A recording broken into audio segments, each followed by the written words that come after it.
얘는 그 화작 기준으로 하면 1등급 92점, 2등급 84점, 3등급 75점 이 정도 나왔던 거고, 엄매가 살짝 낮아요. 그 얘기는 평점이 한 점 정도 차이가 난다는 얘기예요. 엄매가 89점 1등급, 그 다음 81점 2등급, 73점 3등급 이 정도 나왔던 거니까 그냥 무난합니다. 이 정도면. 자, 일단 오답률 가장 높았던 거는 뭐였냐면 8번이라고요. 8번의 오답률도 높고, 그 다음 이 지문에서 애들이 좀 많이 헷갈렸던 것 중에 하나가 6번. 그러니까 6번, 8번, 6번은 좀 오답률 높은 편이고, 문학에서 28번이 두 번째로 높아요. 근데 정수사는 그 최근에 했었죠. 손특강 그 피지작품에서. 그죠? 그러니까 이 작품은 실제로는 만약에 본인이 경험하지 않은 상태에서 봤을 때는 쉬운 작품이 아니라는 얘기예요. 실제적으로. 왜냐면 니네가 처음에 볼 때도 이거 그 설명이 없는 상태였다면 이게 진짜 무슨 베네트리가 딱 들리는 것 같이 느끼잖아요. 그죠? 그렇게 보기 딱 좋은 거고. 하나만 더 뽑아보자면 17번. 이게 생각보다 시간이 좀 오래 걸립니다. 예, 실제로 16번, 17번 둘 다 오답률이 높아요. 그러니까 이거는 애들이 뭐냐면 이게 뭔지 잘 이해가 안 된대. 그 당시 애들. 뭘 얘기하는 거 이게? 그러니까 공부하라고. 뭐 이런 얘기가 나올 수 있는 이런 정도고. 자, 그 정도의 오답률이 조금 높았습니다. 그리고 고전소설 뒤에 나오는 맨 마지막 이대공전도 오답률이 높아요. 얘도. 근데 이대공전은 어쨌든 중요한 작품일 수 있어요. 근데 이것도 또 영웅소설의 계열이니까요. 기본 라인이. 근데 이게 이 당시 되게 골 때렸던 게 뭐냐면 이게 수능특강을 반영하긴 했거든요, 또. 근데 이제 지문이 좀 안 맞았어요. 물론 교과평에서 일부러 반영한 건지는 알 수 없지만 뭐 그러긴 해서 그랬는데 화작에서는 그렇게 뭐 복잡한 문제가 있거나 오답이 높은 문제가 있진 않았지만 분명히 시간들은 제법 걸립니다. 더구나 이 구성이 진짜 마음에 안 드는 게 43번 형태하고 45번을 볼 때 지문이 중간에 애매하게 넘어가 있잖아요. 지금 보면 이렇게 넘기면서 하면 당연히 시간이 걸립니다. 의도적으로 이렇게 한 건지 모르겠지만, 그죠? 조금 만약에 이게 그냥 문제를 푸는 게 아닌 패턴에서는 조금 걸리는 부분이 있긴 합니다. 그런 정도. 자, 엄연히 얘기 안 했을 것 같고. 자, 질문한 문제 있으면 해주세요. 혹시나. 22번 문제부터 27번. 22번부터 27번? 이렇게. 효린이 있나요? 저 4번부터 9번. 4번부터 9번? 자, 이렇게 두 개를 한번 볼까요, 그러면? 9번은 굳이 안 해도 될 것 같고, 그죠? 자, 4번부터 8번 정도 보고 뒤에 이제 문항 볼게요. 만약에 세개다 못하면 나머지 거는 그냥 개인적으로 넘어갈 겁니다. 아니, 다음 주에 일부러 더 하든지. 그럴 거고. 4번 같은 경우에 이제 적절한 건데, 이 문제는 그렇게 복잡하지 않죠. 그 4번에 볼 때, 가는 실험 결과를 바탕으로 한 인간의 모방의 특징을 나에 사는 학자들의 견해를 토대로 미의 특징과 유용성을 서술했다라고 나오는데, 가에서 보면 실제 학자들이 안 나오긴 하지만 진짜 인간 모방이 뭔지에 대한 설명을 하고 있는 거잖아요. 그죠? 그래서 처음에 볼 때 1문단부터 모방에 관한 얘기를 하고, 그 다음에 침팬지들하고 아이들하고 이렇게 이제 비교하면서 하나의 실험을 하는 거잖아요. 그 다음 나에서는 그 밈의 특징과 유용성을 얘기하는 학자가 도킨스가 하나 있죠. 도킨스는 지금 학자 자체가 나오죠.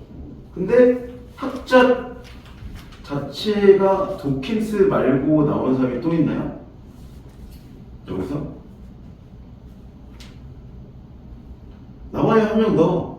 두 번째 문단에 하나, 둘, 셋, 넷, 다섯, 여섯 번째 줄을 보면 블랙모어라고 해서 한 명 더 나오잖아요. 그러니까 학자들이 맞아요. 학자가 아니라. 그쵸? 이름도 되게 이상하죠. 이름이 블랙머가 뭐야? 자꾸 동생 화이트머가 이름들이 하여튼 마음에 안 들어요. 그래서 어쨌든 그 밈이란 거 자체가 그리고 분명히 맨 마지막 문장에도 이렇게 나오잖아요. 밈의 관점에서 문화 전달을 설명하는 밈 이론은 사상과 문화 등이 전파되고 확산되는 방법을 설명하는 유용한 도구이다. 그러면 이게 의의잖아요. 필요하다는 활용성이고 유용성이고. 그러니까 정답 나올 게 4번밖에 없죠. 자, 그 다음 이제 5번 같은 경우는 이거는 그냥 전개 방식의 문제하고 살짝 비슷하잖아요. 1번에 볼 때 실험에서 어린 침팬지가 행동 목표를 관찰하지 못하면 불필요하지 않을 것이다 라고 나오는데 실제로 어린 침팬지가 행동 목표를 관찰하지 못하면 관찰한 게 없는데 어떻게 행동합니까? 당연히 불필요한 행동을 안 하는 게 정상이에요. 근데 두 번째, 아이들의 거울 유령은 어른 침팬지들의 거울 유령과 다르게 행동이 실현되는 방식을 모방할 수 없을 것이다 라고 나오죠. 그래서 아이들의 거울 유령, 어른들의 거울 유령과 다르게 행동 실현 방식을 모방할 수 없다. 근데 여기 일단 얘기 나오는 게 다 이해 관한 얘기밖에 안 나오잖아요. 자, 여기서부터 이제 좀 읽어볼게요. 자, 이제 두 번째 문단부터 보세요. 그럼 가에서.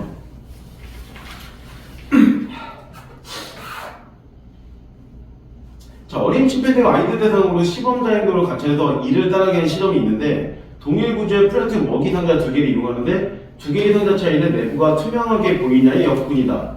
각 상자 위에 아래는 칸막이로 막혀 있고 각 상자의 아래 칸에는 먹이와 먹이를 빼낼 수 있는 문이 있고 위 칸에는 구멍만 뚫려 있는데 어린 침팬지들과 아이들은 상자의 위를 막대로 툭툭 친 뒤에 구멍에 막대를 한 번 집어넣는 시험자를 관찰한다.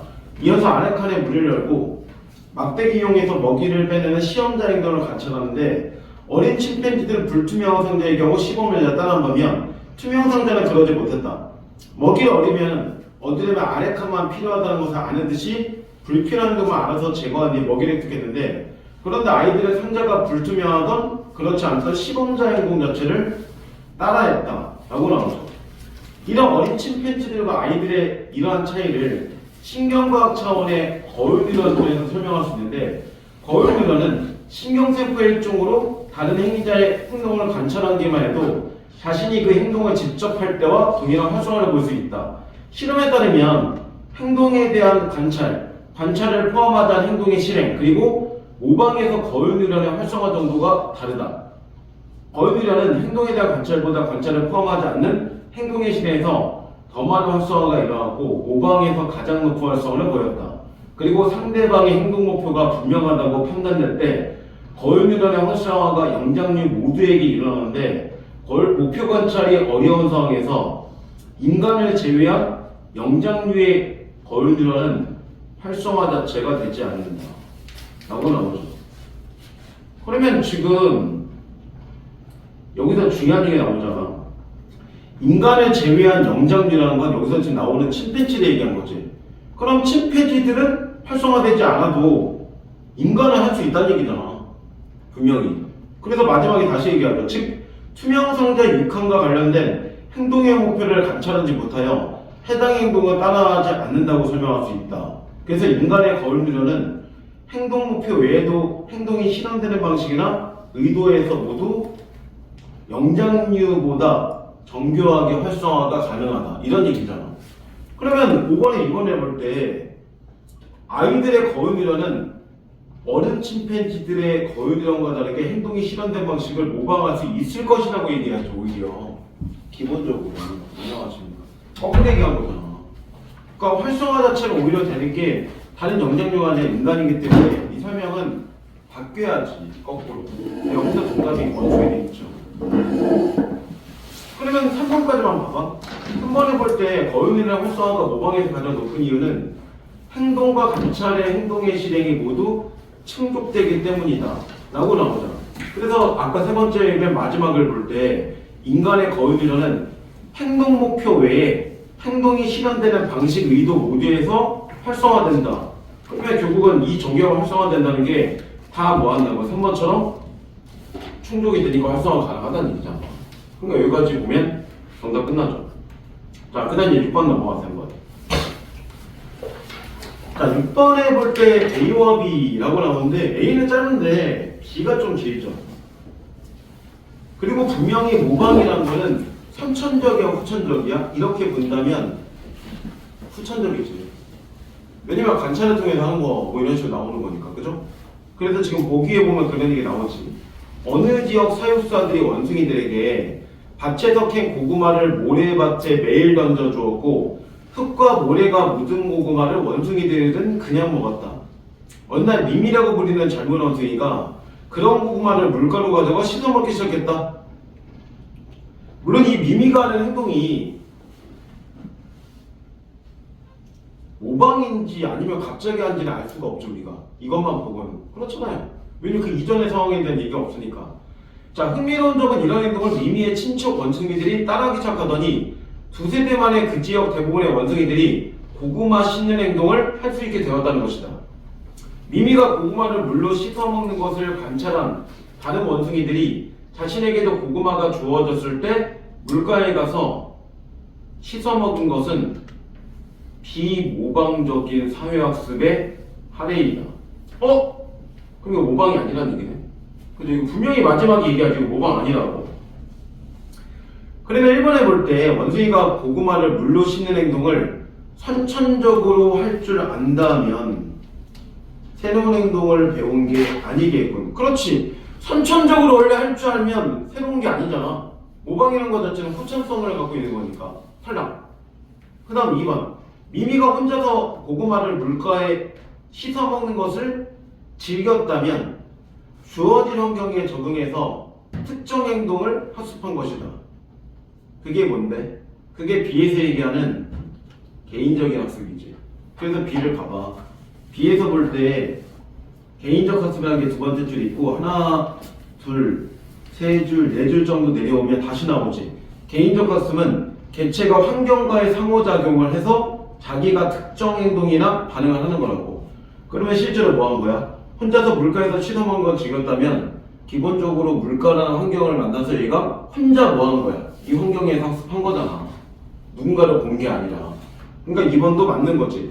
그러니까 얘가 이것도 뭐 한다는 거야? 선천성을 갖고 있는 게 아니라 이런 물이 있는 환경이라는 거를 만나서 학습을 했다는 거야. 우연하게 뭐 얘가 한번 씻는데 이것이 더 맛있으니까 이렇게 행동을 반복했겠지. 만약에 물이 없으면 어떻게 할 거야? 그렇게 못할 거 아니야. 그 다음 세 번째. 관찰을 통해서 적절한 보상을 받는 환경에 대한 학습이 이루어져 미미의 친척 원숭이들이 미미를 따라한다. 왜냐면 모방이라는 것 자체가 그 보상이라는 것 자체가 분명히 나와줘. 어디에서? B에서 마지막 4줄 5줄 정도에 보면 나오지. 비모방적 사회학습에서는 다른 개체에 대한 관찰을 통해 특정 행동을 학습하지만 학습의 대상이 행동 자체가 아니다. 자극에 대한 반응이 적절한 보상을 받는 환경에 대한 학습이 이루어졌다라고 나오잖아. 그럼 보상 맞네. 그 다음 네 번째. 물로 씻어 먹기 좋게 된 고구마가 보상으로 작용해. 두세 대 만에 그 지역이 뭐 할 거야? 고구마 씻는 행동을 쓰게 되었다. 방금 또 읽었잖아. 근데 마지막에 미미를 관찰해서 흙과 모래가 묻은 고구마가 있으면 물로 씻어 먹는다는 것은 학습하게 된 원숭이는 미미를 모방하여 고구마를 물로 씻는 행동 자체를 배웠다. 근데 분명히 보기에서 맨 마지막에 비모방적 사회학습의 사례라고 얘기했는데 어떻게 오범에서 이렇게 모방이라는 얘기를 해버려. 말이 안 되잖아. 그치? 그리고 분명히 미미를 관찰한 다음에 그걸 물로 씻어 이렇게 학습하게 된 거는 왜 대한 거야? 환경을 가지고 한 거지. 얘네들이. 그럼 물이랑 환경을 보고 얘네도 그렇게 하고 그걸 비모방하게 된 거지. 그러니까 모방한 게 아니고. 왜냐면 목에서 너무 맨 마지막에 비모방이라는 얘기를 해줬으니까 그걸 포인트 삼는 거야. 그러니까 이게 그렇게 생각하면 안 돼. 보기 대충 보고 미미가 있는데 나머지 관찰하고 따랐으니까 당연히 모방. 이렇게 무조건 도식화시키면 안 되는 문제야. 이 문제는. 자, 그 다음에 7번. 이 문제 미미론을 바탕으로 미미론은 어차피 어디밖에 안 나와요? 나밖에 안 나와요. 기본적으로. 자, 보기를 위한 내용으로 적절한 것은 자성받기를 거부하는 독신주의.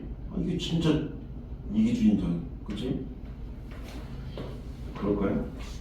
현대사회에서 하나의 밈으로 번지고 있다. 뭐 그렇긴 하죠 요새.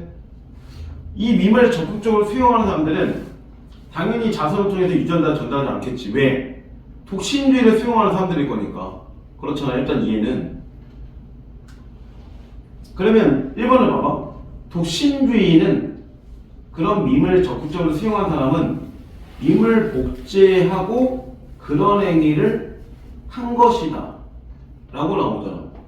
근데 분명히 이 사람들은 유전자를 전달하지 않았으니까 독신주의를 행동한 게 맞잖아. 그럼 1번은 정답이 아니네요.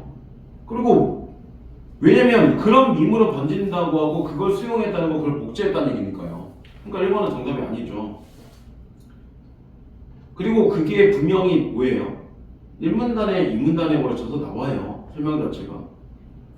그래서 그 얘기 나오잖아요. 그 2문단의 마지막에 나에서 2문단 마지막 문장을 보면 이렇게 본다면 자신의 복사본을 더 많이 퍼뜨리려는 행동적 측면을 고려할 때 유전자와 밈이 복제자이자 행위자로 가능한다고 할 수 있다라고 나온 거니까 내가 복제해서 행위할 수 있다는 얘기잖아. 1번처럼. 이해됐죠? 그 다음 두 번째, 밈은 자성받기를 거부하는 독신자를 자신들에게 전달하는 매개체가 되는 게 아니라 뭐가 되는 거예요? 복제자이자 행위자라고 나왔잖아요 아까. 그러니까 얘는 매개체가 아니라 복제자이고 행위자가 돼야죠. 안 맞잖아요. 그 다음 세 번째, 밈은 유전자 전달과 마찬가지로 복제는 될 수 있죠. 이미 1번부터 계속 그렇게 움직였으니까. 근데 독신주의 밈이 유전될까요? 이게 무슨 유전됩니까? 그러면 엄마 아빠가 독신주의면 엄마 아빠가 독신주의일 수가 없잖아. 솔직히 엄마 아빠가 독신주의면 애가 없는데 안 그래? 그렇잖아요. 그러니까 유전이 안 되죠. 이 보기를 통해서 보면 그렇지 않나요? 뭐 애를 낳아야지 유전될 거 아니야. 그리고 이거는 뭐야? DNA적으로 갖고 있는 게 아니라 나중에 뭐가 되는 거야? 사람들이 그런 걸 보고 따라하는 거잖아. 그러니까 만약에 이거는 뱃속에 있는 애가 이걸 유전을 가지고 가질 수 있는 건 확률적으로 말이 안 되잖아. 그 다음 네 번째, 자선을 통해서 유전자를 전달하는 유전자의 전략과 자성갖기를 거부하는 독신주의 밈의 전략은 충돌할 수 있다. 4번 자체는 충돌이 가능하지 않을까? 당연히. 왜? 한쪽은 유전자를 그러니까 자손을 가지려고 하는 거고 한쪽은 가지지 않으려고 하는 거니까 서로 밈이 다르잖아. 서로 다른 밈이니까 당연히 충돌 가능하죠. 그러니까 정답이 4번 나와야죠. 기본적으로. 여기서 한번 물어볼까요? 우리 현빈님한테. 밈이 뭐죠? 예? 밈이 뭐예요?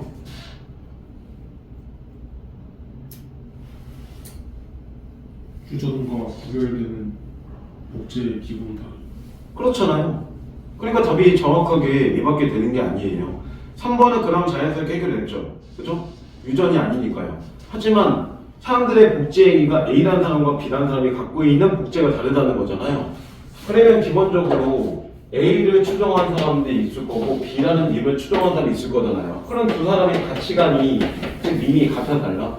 다르니까 당연히 이렇게 될 수밖에 없으니까 충돌하는 거 맞죠.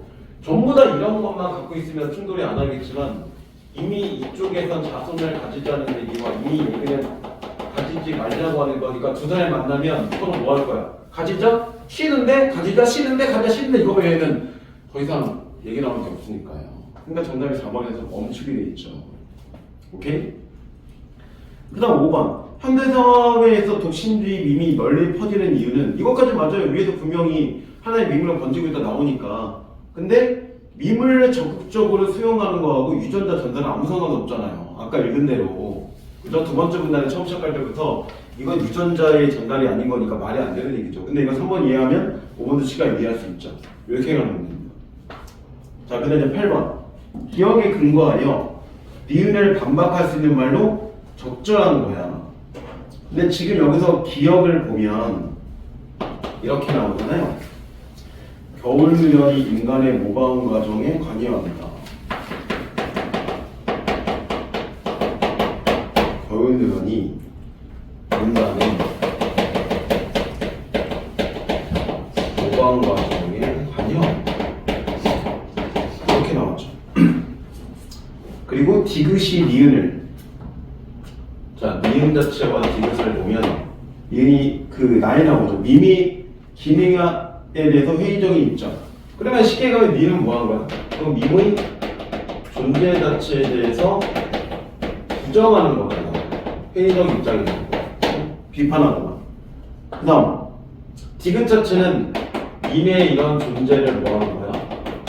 지지하는 거니까 긍정한다는 거죠. 결국 이 둘은 무조건 충돌할 수밖에 없는 거예요. 그리고 이 문제는 디귿이 니은을 반박하는 거니까 우리는 뭐 하는 거야? 이렇게 되는 거를 찾으라는 얘기잖아요.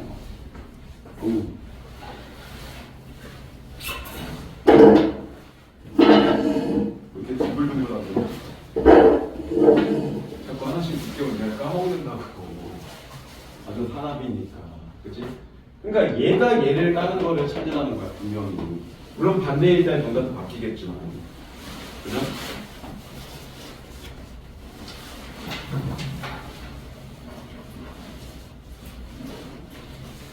자, 한번 가에서 맨 마지막을 봐봐.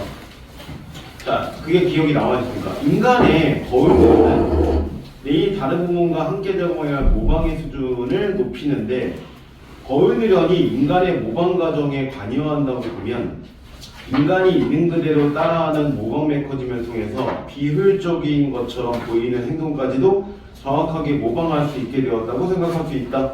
인간의 고등지능 동물의 이러한 차이는 모방의 진정한 의미를 보여준다. 뭐 깨닫게 한다. 이런 거잖아요. 그죠? 우리 설명대로 한다면 1번에 봐봐. 님은 거울누련 활성화를 통해서 설명할 수 있기 때문에 물리적인 실체가 분명하다고 할 수 있다. 이렇게 나오잖아. 그러면 거울누련은 분명히 뭐에 관한 얘기야? 모방에 관한 얘기지. 근데 님도 실제로 아까 얘기대로 보면 모방에 관한 얘기지. 두 번째 문단에서, 나의 두 번째 문단에서 볼 때 오른쪽 지문에 그 얘기 나오잖아. 그 이 문단 네 번째 줄부터 보면 복제되는 님의 사례이다. 유전자가 정자난자 통해 하나의 신체에서 다른 신체로 퍼뜨려지는 것과 유사하게 인도 모방의 과정을 통해서 그렇게 퍼뜨려진다. 이렇게 얘기하잖아. 그럼 기본적으로 얘가 얘를 반박할 때 할 수 있는 건 뭐야? 기본적으로 윈 자체를 긍정하는 건 이미 뭐기 때문이야. 모방 자체가 가능하기 때문에 너는 깔 수 있어. 이렇게 얘기할 거 아니야. 그리고 여기도 모방 얘기하고 얘네도 그러면 임의 존재 긍정한다는 건 모방을 긍정한다는 얘기니까. 그러니까 당연히 실제로 뭐 할 거야? 거울누련 통해 활성화될 수 있다라고 설명할 거고, 그런 당연히 실체가 있다고 얘기하는 게 정상적이지. 그리고 그렇게 까야 될 거 아니야. 반대로 얘네들은 무슨 모방이야 어느 쪽을 이렇게 보는 애들이잖아. 니은은. 그러니까 반대로 얘네 그렇게 얘기하면 얘는 당연히 뭐 할 거야? 이거 갖고 근거 갖고 할 수 있는 거고, 반대로 니은은 이 기억을 갖고 뭐 할 거야? 부정할 거란 얘기야. 처음부터. 그러니까 이건 2번까지 넘어갈 수도 없어. 혹시 8번 몇 번이었어, 힘든? 자, 2번까지 한번 가보자, 그러면. 자, 거울누련이 인간의 주체적 의지로 활성화되는 게 맞아? 거울누련이? 인간의 주체적 의지로 활성화시키는 게 맞는 거냐고. 아닐 텐데?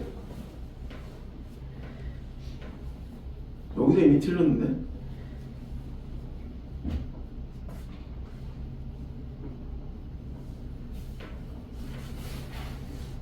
너 혹시 숙주가 뭔지 알아?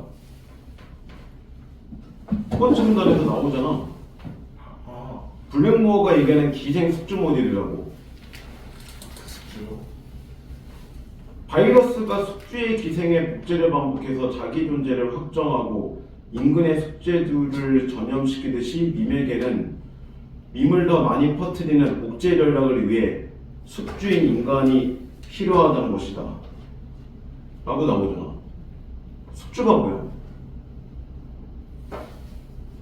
숙주가 뭐야? 진당. 이용당하는 거. 그거 기생수 안 봤어? 아 나만 봤나? 형님 기생수 안 봤어? 그거 많아? 처음 만났습니다.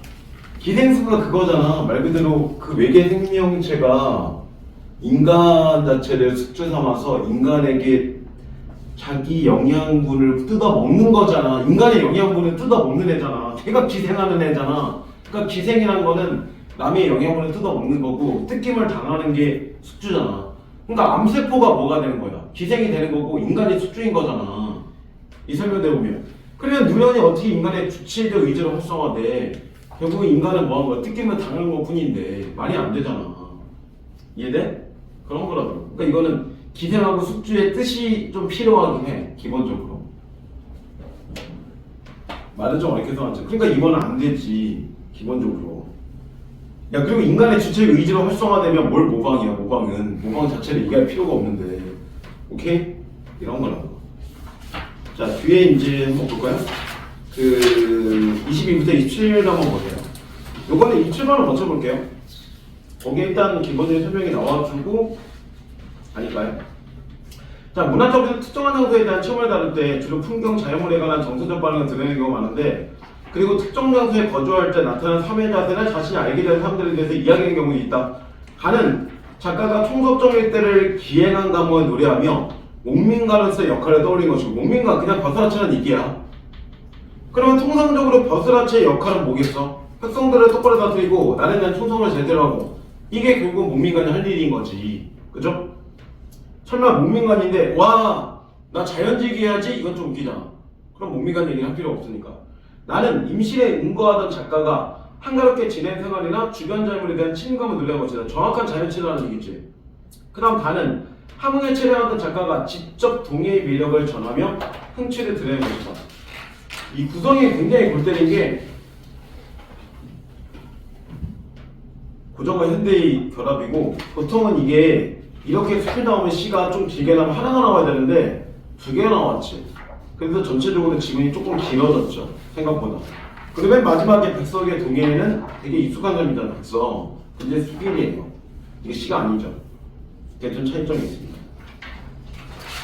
1번에 볼 때 화자는 천하의 두 총석은 다시 보기 어렵으니 라고 하면서 기행한 총석정 일대의 경치에 대한 경탄을 드리고 있다. 이 문장을 보면 천하의 두 총석은 다시 보기 어려워. 그러면 그만큼 뭐 한다는 거야? 다른 데서 이거 볼 수 없다는 아름다움이 있다는 얘기잖아. 그러니까 이거는 맞는 얘기지 무조건. 두 번째, 가에서 하자는 천리를 멀다 말고 결단코 찾으리라 라며 총석정일제의 장관과 관련지어 벼슬하는 역할을 떠올리고 있다. 근데 이거는 이것만 보고는 알 수가 없지. 그죠? 그럼 이것과 연결된 거를 한번 찾아볼까요? 천리를 멀다 말고 다시 찾으리라. 이게 가에서 어디 갔지? 어딘가 있을 텐데. 준비되어 있어. 아, 제일 마지막에 있지. 자, 마지막 이제 문장을 보면 이렇게 나오잖아. 마지막 페이지를 보면 장관을 다한 후에 다시금 혼자 하는 말이 가외기걸 밑에 나오죠. 빼어나게 뛰어난 인걸, 즉 그 사람이죠. 사람을 하원 사람 이 같은 이가 있다고 하면 천리를 멀다고 하고 뭐한다. 결단코 그런 인거를 찾을 것이다 라는 얘기잖아. 그러면 이번에 볼 때 천리 멀다라고 결단코 사람을 찾으라는 것은 장관과 관련지어 벼슬하는 역할에 사람의 역할을 떠올리고 있다. 왜? 이런 벼슬하는 역할은 나라의 좋은 인재 찾는 게 이 사람의 할 일이니까. 그러니까 밑에 그래서 일본 해석을 보여준 거잖아. 인재라고. 그러니까 이번도 정답 아니죠. 세 번째, 나에서 하다는 시름을 풀고자 하노라 고상 불고정이 좋아 늦는이라며 불고정에서 주위 사람들과 어울리며 한가롭게 지내는 자세. 일단 불고정이 좋아서 늦는이라는 얘기는 한가롭게 지내는 건 맞는 것 같아. 근데 이 시름 풀고자라고 연결된 거 자체가 지금 1수하고 4순위가 1사수를 봐봐. 청산의 영어싸고 녹선 돌아가고 석양이 거들 때 다리도 돌아간다. 안전에 일존주 한 통의 술을 가지고 내가 시름을 풀고자 하노라. 그 다음 내 말도 남이 마소 남의 말도 내가 않겠네. 고산 불고정이 좋아 늙는 몸이로되 어디서 망령난 손이 검다 희다 얘기하는가. 그럼 기본적으로 이 사람 뭐하고 있어? 누군가 같이 있는 게 아니잖아. 그러니까 사람들과 어울린다는 건 이상하지. 그리고 맨 마지막에 망령난 손이 나한테 왜 쓸데없는 얘기해, 이런 얘기잖아. 다소의 마지막이. 그러니까 이건 주위 사람 자체하고 어울리는 게 아니야. 누가 이런 얘기하는 것 자체가 이 사람은 싫은 거야. 그러니까 정답이 3번밖에 안 나오지. 어울리는 건 빠지고 한가로운 것만 맞는 거니까요. 나왔죠 정답이. 그 다음 4번. 나의 화자는 달의 놈들 어떠리라며 자신이 머무는 곳에 바라볼 수 있는 자유물에 대한 친근감. 달의 놈들 어떠래? 그 얘기는 뭐야? 달 자체가 노는 거 괜찮다는 얘기잖아. 그럼 달에 대한 친근감 맞는 얘기죠.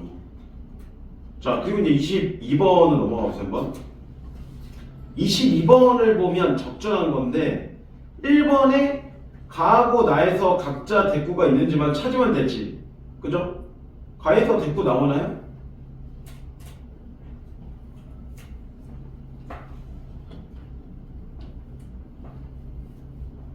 중략에서 5줄 정도 내려오면 나오죠.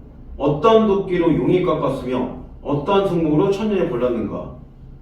정확한 대꾸 구조 나오죠. 그걸 놓친다고 쳐도 거기서 쭉 내려오면 통천의 총석정과 고성의 3일부며 간성의 청관정과 양양의 낙선사며 이거 계속 반복되고 있잖아요. 같은 구조들. 여기들만 봐도 이미 또 대꾸 있잖아요. 그러니까 대꾸가 무조건 나오죠. 가에서. 나에서도 대꾸는 있나요? 첫 번째 줄 자체가 이미 대꾸죠. 모모는 모모하고 모모는 모모하고. 대꾸 나왔네. 정답 1번. 2번 넘어가 지점이 없어요. 아예. 굳이 찾아보자면 가에서 지규가 있는 게 있을까요? 가에서 지규. 중략에서 하나, 둘, 셋, 넷, 다, 일곱, 여덟, 아홉, 10번째 줄 정도 내려오면 나오죠. 한 묶음씩, 두 묶음씩 세운 듯, 놓인 듯, 모모인 듯 나오죠. 지금은 나와요. 근데 이거는 반성하는 게 아니잖아요. 기본적으로. 그러니까 안 맞죠. 가가 지구가 있다고 쳐도 뒤에서 너무 안 맞아요. 기본 라인에. 다에서도 지규가 있을까요? 다에서도 지기는 있어요. 두 번째 문단, 세 번째 문단 정도에 보면 이렇게 메꾸모자 쓰고 삐루 마시고. 삐루가 뭔지는 알아? 맥주 얘기하는 거야. 이때는 이제 일제강점기니까 일본어가 좀 들어오는 거니까. 그래서 가끔 보면 건배, 까빠이 약간 비슷하잖아. 그래서 실제 80년대를 보면 양파는 뭐 담아내 뭐 그런 식으로 얘기하거나 뭐 손톱깎이, 스매끼리 뭐 이런 식의 그 일본어들 표현이 있었는데 90년대 좀 넘어가 2000년대 되면서 거의 많이 사라진 겁니다. 조금씩 남아있긴 하지만. 자, 전복의 해삼을 생각하면 또 생각나는 것이 있습니다. 7, 8의 을에 오는 노랑 바탕에 검은 등을 단 제주배입니다.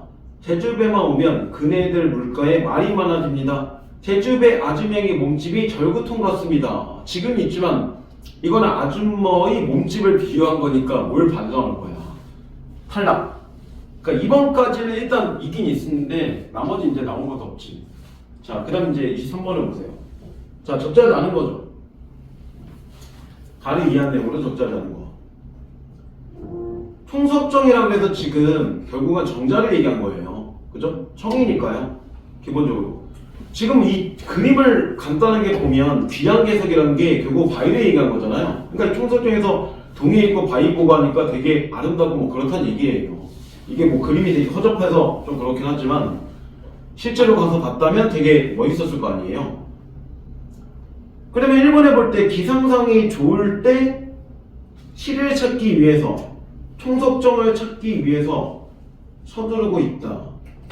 그래서 1번은 처음 해볼 때 나오죠. 뭐라나 어서 보자. 총석정 어서 보자. 총석정 줬다는 말을 일찍이 들었거니 바람 불면 못 볼 수 있으니까 몰아서 어서 보자 라고 얘기하잖아. 그러니까 기상상황이 안 좋으면 못 보니까 빨리 가고 있잖아. 그러니까 1번 정답 아니죠. 2번 배를 타고 비에 동해의 한 곳을 이동해 다른 방향에서 경치를 구경하고 싶다는 심정을 드러내고 있다. 자, 이제 그 다음 보세요. 아까 읽었던 거 다음에 네 번째 줄. 벽회 위의 높은 집이 저것이 총석정인가? 올라보니 후면이라 전면으로 보이라. 배대열의 사공들아 풍량이 일지 않아 층파로 돌아져가 총석청의 전면을 보겠노라. 그러면 동해 쪽으로 가서 다른 방향의 이동해서 경치를 구하는 심정 나왔잖아 지금.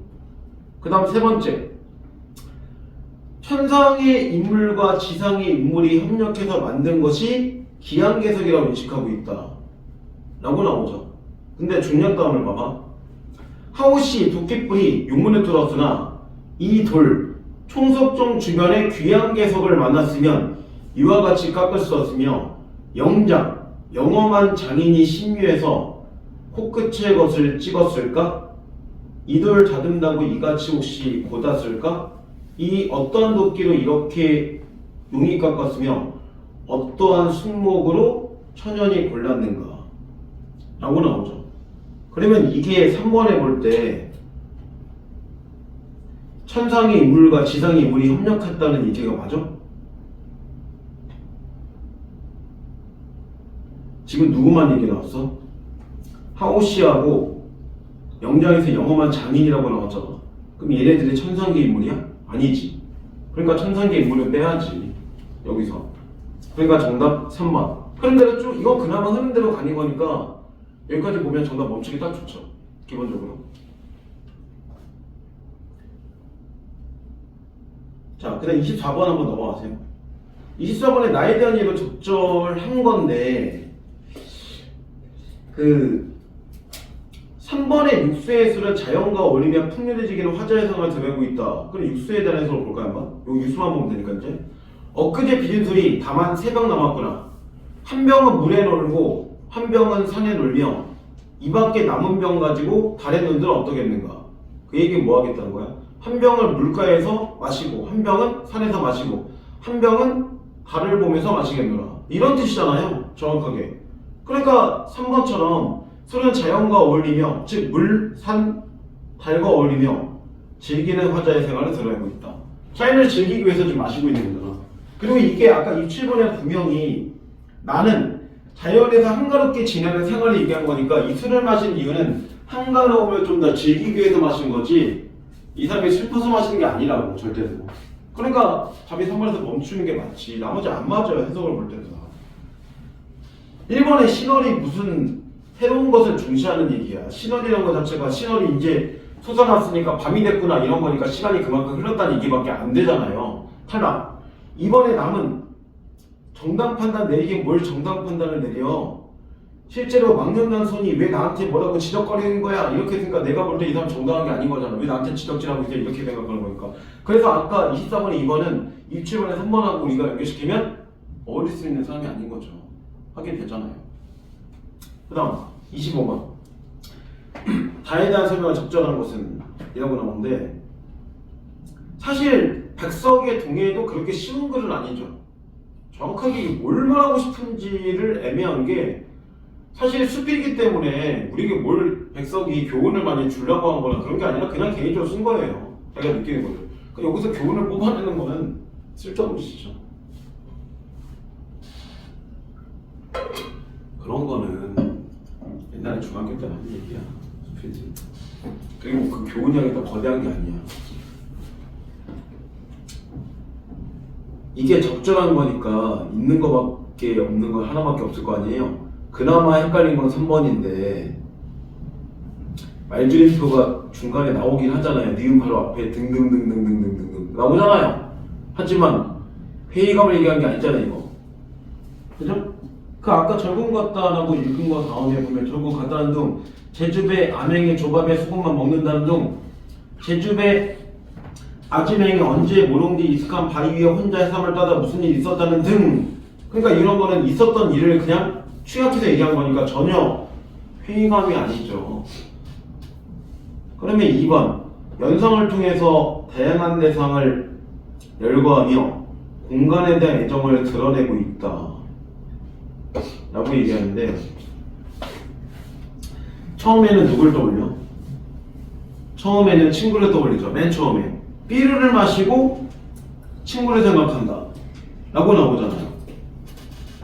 그 다음에 아까 세 번째 문단을 볼 때 삐를 마시면서 전복의 해삼을 생각한대. 근데 잘 생각해봐. 맥주 마시면서 전복의 해삼을 생각한다고 한 전복 해삼이 뭐란 얘기야 결국은? 술 먹을 때 안주란 얘기잖아. 그러니까 이미 이렇게만 봐도 두 가지 이상의 대상이 열거돼 있잖아. 해삼, 전복, 그죠? 그러니까 이거 먹고 싶다는 거니까 정답 2번에서 멈추기 딱 좋죠.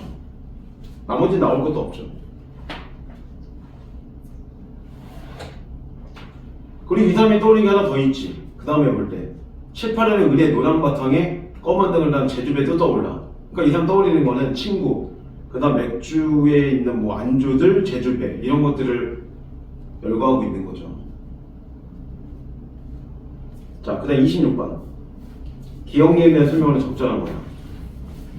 기억은 청산 에어서고 목선 돌아가고. 정확하게 그럼 난 뭐하고 있는 거야? 청산과 녹수하고 같이 있는 거죠. 이게 자기가 있는 공간적 배경일 거 아니에요. 그럼 1번은 정확한 정답이네. 화자가 위치한 공간적 배경을 제시하고 있다. 땡! 끝났네요. 나머지 맞는 게 없어요. 혹시 26번 맞았나요? 오케이. 요거는 진짜 이렇게 하면 끝나요. 나머지는 해당사항이 없으니까요. 한번 2번 정도만 봐볼까요? 니은이 있으니까. 그럼 니은은 이렇게 나오죠. 아이들은 제주배를 물가에 돌아 따르고. 근데 아이들이 제주배를 물가에 돌아 따르는 것과 2번처럼 사장의 거리두기와 글쓰인 태도가 무슨 상관이 있어요? 아무 상관도 없잖아요. 그죠? 왜냐면 이건 아이들이 이렇게 있는 걸 화자가 이걸 쓴 사람이 그냥 관찰만 하고 있는 거니까요. 그러니까 2번에서부터 탈락 이렇게 되는 거죠. 그리고 이렇게 제주 물가 따르는 게 무슨 물가의 어려움이야. 말도 안 되는 소리가 있잖아. 자, 그러면 이제 9회는 이렇게 정도만 해도 될 것 같고요. 숙제를 한번 볼까요?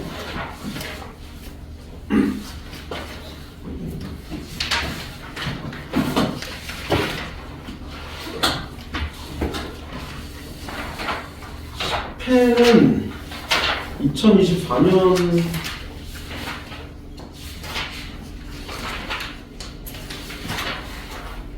소나무님은 이거 이거 제가 이것도 모르겠는데 좀 이따 알려드릴게요. 이걸 좀 확인을 못합니다.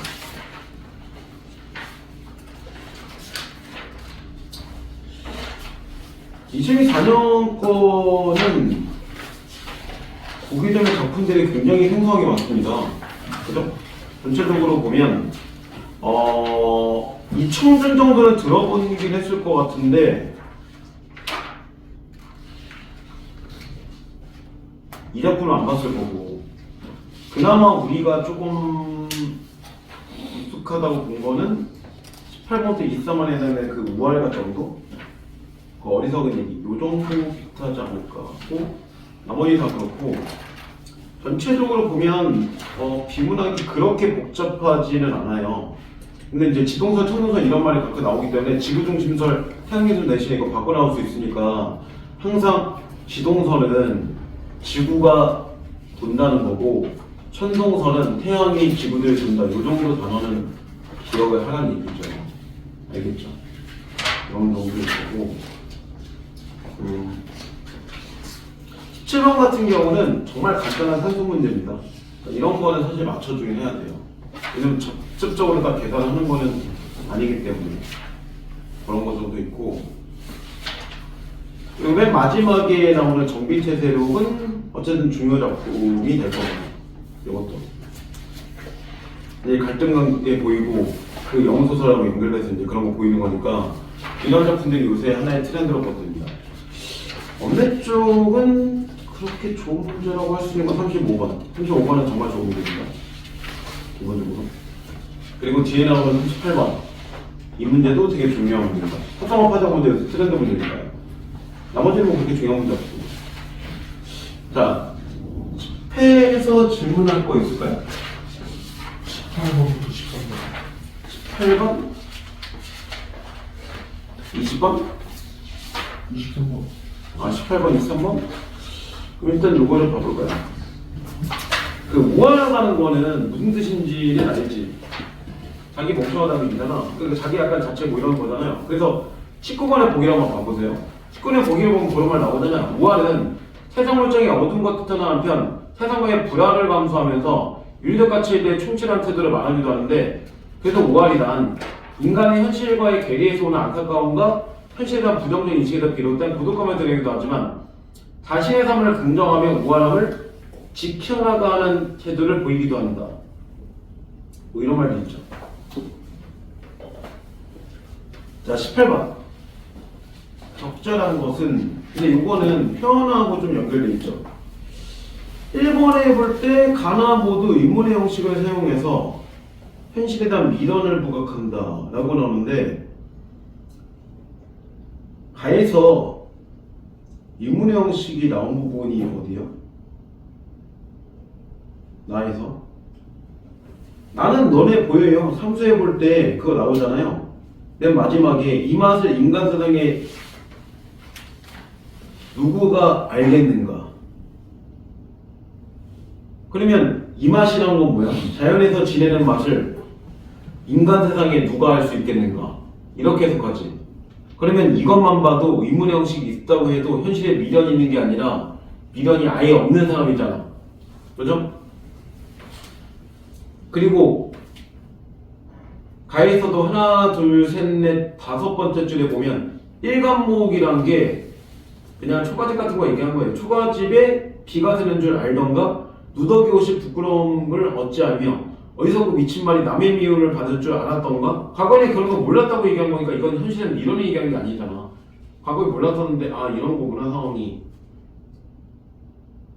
그러니까 이거 의문의 형식은 나오지만 뒤에가 안 맞아요. 그 다음 2번 유사한 구절을 반복, 유사한 구절을 상응시켜서 화제의식을 부각한다. 근데 이건 너무 눈에 보이는데 2번은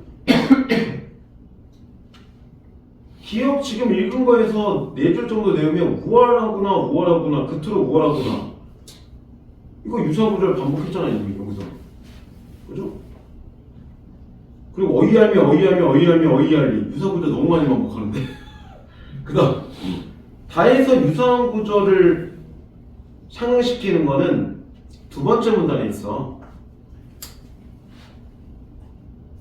구담에 항상 머물 수 있는 건 아니고 좋은 구름도 언제나 만날 수 있는 것은 아니니 유사한 구절을 바로 연결시켜놨잖아요. 이해돼요? 현빈님?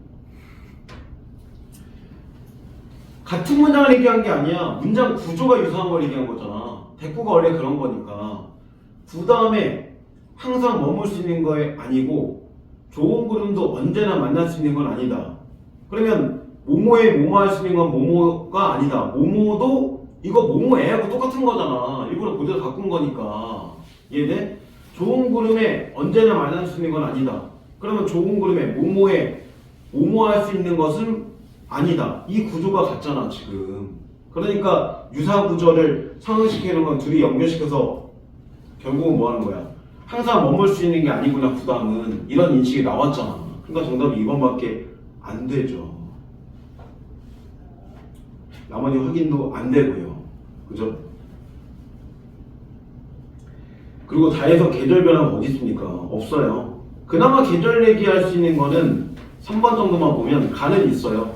가에서 기억에서 하나, 둘, 셋, 넷, 5줄 내려오면 춘사정, 추천, 동설, 봄, 여름, 가을, 겨울 다 얘기했잖아요.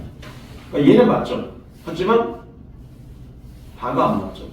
그래서 탈락 이렇게 된 겁니다. 자, 그 다음 23번. 이 3번을 한번 전체적인 다짐을 한번 볼게요. 왜냐면 답에 붙는기가 그렇게 쉬운 건 아닙니다. 그 자체가. 이런 정도 수필 나오면 상당히 고되죠.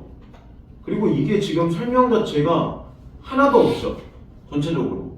보기가 지금 19번과 22번을 볼 때 가하고 나에 대한 설명이 있고 다를 얘기 안 했잖아요. 하지만 이게 수필적으로 상당히 어렵습니다. 자, 시 한번 볼게요. 그 소설 볼게요. 수필 한번 볼게요. 자, 나는 천성의 부름보기를 좋아하지만 그 왜 즐거운지는 스스로 설명하기 어렵다. 그 다음에 군봉 중에서 서류를 짓고 다배군이라는 편액을 걸고 혼자 웃으며 말했다. 이게 무슨 얘기인지 알아? 서류라는 게 쉽게 하면 서재 같은 걸 얘기하는 거야. 그런 서재를 짓고 다배분이라는 편행을 걸었다. 그러면 서재 문에다 뭐 했다는 거 쉽게 가면 여기다 뭐 하나의 글귀 같은 거 적어냈다는 거야. 다배분이라고. 다배분 뭐야 딱 봐도 하얀 그림이 많다고. 이걸 왜 적었는지 모르겠지만. 그리고 나오지. 부담이 항상 머물 수 있는 건 아니고 좋은 구름도 언제나 만날 수 있는 건 아니니 이게 걱정일세. 무려 단계가 내려 만물이 생장함은 천재의 마음이요 구름의 묘용이다. 뭔가 묘한 사용을 얘기한다. 뭐 이런 얘기죠. 그러나 온 세상에 구름이 끼어 비가 잔뜩 내리더라도 풀 하나 나무 하나가 혹 그 은색을 받지 못한다면 군자는 또한 걱정하나니 걱정은 그칠 날이 없는 것이다. 그래서 나는 유독 맑은 구름을 좋아한다. 맑은 구름은 흰빛이 신기하게 변화해서 다양한 형상을 띈다. 그러니까 여기까지 설명을 끊어보면 왜 답변을 듣는지 알겠지. 구름 좋아하니까 기본적으로. 자, 그다음 다시. 바로 이 순간 천재의 마음이 고요하여 움직임이 없으며 만물이 때를 기다리는 것을 보게 되다니 나의 즐거움 또한 말없음에 있거늘 대저 무슨 걱정이 있겠는가. 그러나 구름은 왔다 갔다 때때로 그 수시로 일어나지만 마음에 딱 드는 때를 만나기는 쉽지 않으며. 그렇지. 왜? 내가 원하는 구름이 맑은 구름인데 맑은 구름이 항상 있는 건 아닐 수 있으니까 이런 얘기잖아. 그래서 실제로 이게 내가 원하는 때를 딱 만나기가 어려울 때도 있고 접할 일이 무궁한 까닭에 나의 근심과 즐거움은 그때그때 변한다. 왜? 맑은 걸 봤을 때 내가 좋은 거 볼 때는 즐겁겠지만 그렇지 않을 때는 즐겁지 않을 거니까. 그런 거잖아. 현미가 똑같잖아. 엄마가 아침에 좋은 반찬 주면 즐거운데 내가 먹기 싫은 거 주는데 엄마가 자꾸 먹으라고 하면 싫잖아. 그런 거라고 딱 보면. 자, 그 다음. 그러니 좋은 그림이 없더라도 걱정할 겨를이 있겠는가? 왜? 하지 또 좋은 그림은 올 거니까 어차피. 그런 얘기야. 대저 산과 바다, 시내와 바다의 경관이 비록 아름답긴 하지만 만약에 정신토록 조용히 앉아 하루 종일 조용히 앉아 밤낮 없이 그것만 바라보게 되면 그 신기하게 변하고 유동하는 모습도 도리어 한 덩이 물건에 불과하게 되어 보는 이를 실증나게 할 것이다. 그러나 기장밥을 먹고 배옷을 입고 가족들을 들어오고 도와 의리, 경전과 사서에 대해서 공부한 일은 정신을 편안하게 하고 몸을 튼실하게 만들어주는 까닭에 어느 곳이든 편안하며 오래도 실증나지 않는다. 그럼 뭐 한다는 거야? 자연을 바라보는 거는 약간 지겨울 수도 있는데 공부는 그렇지 않아. 이런 얘기하고 있잖아. 그러니 다배군두가 비록 아름답다고 하나 이 즐거움과 바꿀 수 없다. 그럼 공부하는 즐거움이 제일 좋다는 얘기네. 갑자기. 자, 그 다음 중요한 때 있지. 또한 부담의 봉우리가 비록 기이하긴 하지만 그 변화의 무상함이 구름의 그것에는 못 미치고 기이하다는 게 뭐야? 여러 가지 모습들이 있다는 얘기잖아. 항상 보면. 그 구름의 기이한 변화도 언제나 오래도록 즐길 수 있는 화창한 날만은 못하다. 그러면 뭐하고 있어? 서로 비교해서 좀 더 뒤로 갈수록 좋아지는 거잖아. 그리고 마음의 기쁨을 주긴 하나 나의 것을 삼을 수 없다는 점에서 구름과 산은 가찬가지이다. 그러니 정신토록 외모에 얽매여 나의 즐거움을 바꾸겠는가? 아, 3.19당하고 집안에 우환이 많아 맑은 날과 좋은 구름을 헛되이 보내던 중에 부담가에 정자를 세워 1년에 한 번 다녀올 수 있게 되었다. 그곳에서 구름 같은 곳 봉우리를 바라보고 또 장차 밥 갈고 고기 잡아 끼니를 마련하여 시글케형 옷을 입고 유유자적하면서 글을 읽고 이치를 생각한다면 그 즐거움을 바꿀 수 없을 것이다. 그리고 일 없이 홀로 앉았다가 어찌 맑은 날을 만나 때때로 피어오르는 아름다운 구름을 접하여 그것이 보여주는 다양한 모습을 보고 천재의 마음을 징험하리니. 징험은 뭐야 또 이거? 그냥 경험이란 뜻이야. 경험하리니 그 즐거움은 또한 말없음에 있을 터이다. 이렇듯 다배군에는 진실로 즐거워할 만한 것이 많으니 좋은 그림은 언제나 만날 수 있는 것이 아닌가, 구담에 항상 머물 수 있는 것이 아님에 대해서 걱정할 필요가 있겠는가? 이에 이 글을 짓는다. 쉽게 얘기하면 이 글은 뭘 얘기하고 싶은 거야? 그냥 공부하면서 이렇게 구름도 보고 재밌어 끝 이런 거야. 우리가 볼 때는 미친 이게 왜 재밌어? 가치관이 다르니까. 그죠? 1번 일상만 봐봐. 구담에 항상 머물 수 있는 게 아니고 구름도 언제나 만날 수 있는 것이 아니어서 걱정했던 것은 나의 즐거움이 매물에 얽혀있기 때문이다. 매물이 뭔데? 바꿨어 하면. 그러면 맞는 얘기죠. 이런 걸 걱정했다는 건 결국은 구름에 얽매였기 때문에 걱정하는 거잖아요. 근데 이번에 볼 때 맑은 구름을 즐거움을 주는 자연물 중에 선호하는 것은 일단 이건 맞잖아요. 이 사람 분명히 아까 맑은 구름 좋아한다고 있으니까 이건 맞아. 여기까지는. 근데 나의 즐거움이 말없음에 있어서 내가 고유하여 움직임이 없는 맑은 구름에 실증이 나지 않기 때문이다.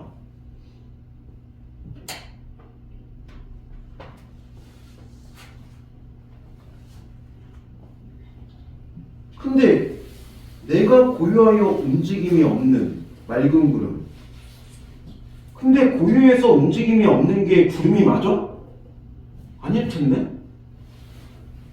아까 알파벳 미 다음을 다시 봐봐. 천천히 읽을게. 그래서 나는 유독 맑은 구름을 좋아한다. 맑은 구름이 그 흰빛이 신기하게 변화하면서 다양한 양상을 띈다. 그럼 내가 이 구름을 좋아하는 거는 얘가 변화하기 때문이라는 얘기인데 얘가 고유해서 움직임이 없는 게 아니라 그리고 그 다음 다시 봐봐. 바로 이 순간 천지의 마음이 고유하여 움직임이 없다. 그러면 고유의 움직임이 없는 건 천지의 마음이지 구름이 아니네. 주어가 다르네. 정답 2번. 좀 천천히 봐야 돼. 너무 빨리 보면 안 보여. 왜냐면 우리가 볼 때 이럴 수 있거든. 빨리 읽으면 구름? 구름이면 안 움직이고 고유한 게 맞지 않나? 이렇게 생각할 수 있거든 충분히. 그래서 천천히 읽어줘야 돼. 그래서 여기서 정답이 딱 멈추게 되겠죠. 이해됐죠? 이런 겁니다. 자, 또 질문할 거 있나요?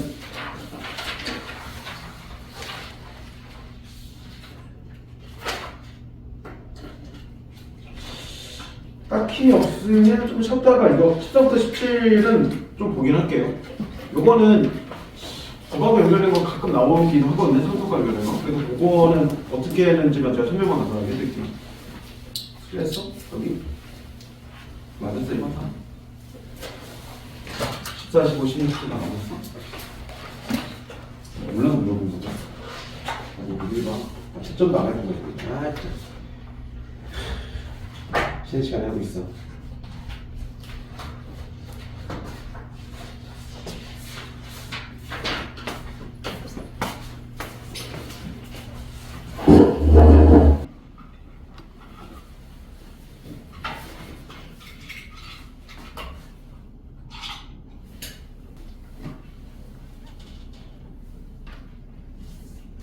야, 그럼 거기 하나 볼까요?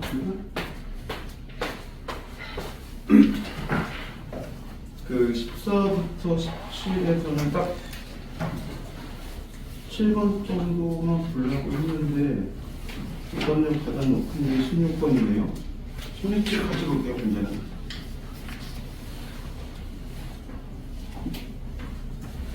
이게 1문항에 볼 때 굉장히 중요한 얘기 나오죠. 그 법률상의 유언이라는 건 자기의 사망으로 권리관계의 변동이 일어나 개끔 일반적 의사표시하는 법률행위가 될 수 있다. 그래서 유언으로 재산을 넘겨주는 것을 다른 말로 유증이라고 얘기했는데 유증은 상대방의 의사와 상관없이 유언자의 일방적 의사만으로 유효가 성립한다. 유증을 받는 수증자는 그 수증자는 유증을 받는 사람을 얘기하는 거고 유증을 거절할 수 있을 뿐이다. 이 점에 상대의 승낙이 필요한 증여하고는 다르다. 그래서 유증과 증여는 모두 의사표시를 기반으로 하는 법률 행위여야 하지만 유증은 단독 행위로 증여는 계약으로 분류된다. 왜? 상대방의 승낙 여부에 따라 달라지는 거니까. 그리고 상대방이 니네가 볼 땐 왜 거절할 수 있지? 라고 하는데 만약에 이 사람이 빚밖에 없으면 어떡할 거야? 그럼 그거 받으면 안 되잖아. 그러니까 거절할 수 있는 거죠. 그런 얘기가 여기도 같이 나오죠. 일단 다 했었는데?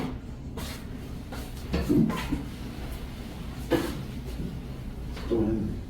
그치? 자, 16번. 그러면 기억이 예로 적절한 거를 찾는 건데 그 세 번째 문단 봐보세요. 한번 전체를. 우리 민법은 유연의 자유를 보장한다?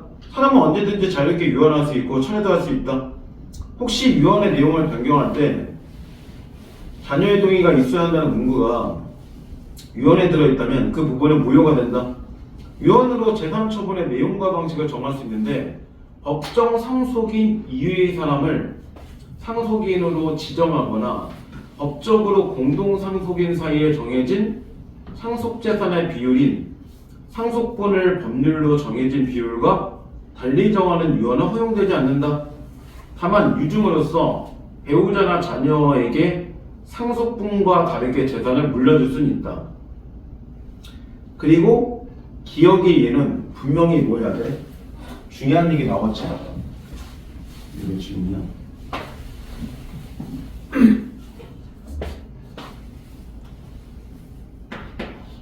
기억에 대해서 중요한 거는 이거잖아.